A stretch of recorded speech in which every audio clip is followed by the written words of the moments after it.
เอาละครับวันนี้ก็มาอยู่กันในอนิเมะแขนกลแปรธาตุกันอีกแล้วนะครับวันนี้จะมาพูดถึงตัวละครอย่างคิงแบดลี่นั่นเองนะครับความเป็นมาของเขาเป็นยังไงนะครับ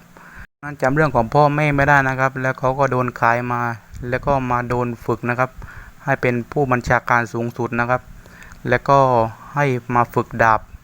เพื่อจะเป็นผู้บัญชาการสูงสุดนั่นเองยังมีเด็กอีกหลายคนที่ต้องเข้าคัดเลือกว่าใครจะได้เป็นผู้บัญชาการสูงสุดและชื่อที่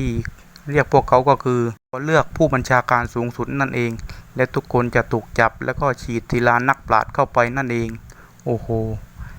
แต่ว่าหลายๆคนก็ไม่รอดกันนะเพราะว่าการฉีดศิลานักปราชญ์เข้าไปในตัวมนุษย์นั้นจะทำให้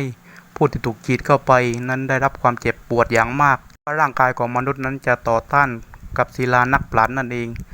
แล้วด้วยพลังของศิลานักปราชญ์มันก็จะฮีลบาดแผลและก็เจ็บซ้ำๆอยู่แบบนั้นนั่นเองแต่ว่าก็แลกมาด้วยพลังที่เหนือมนุษย์นั่นเอง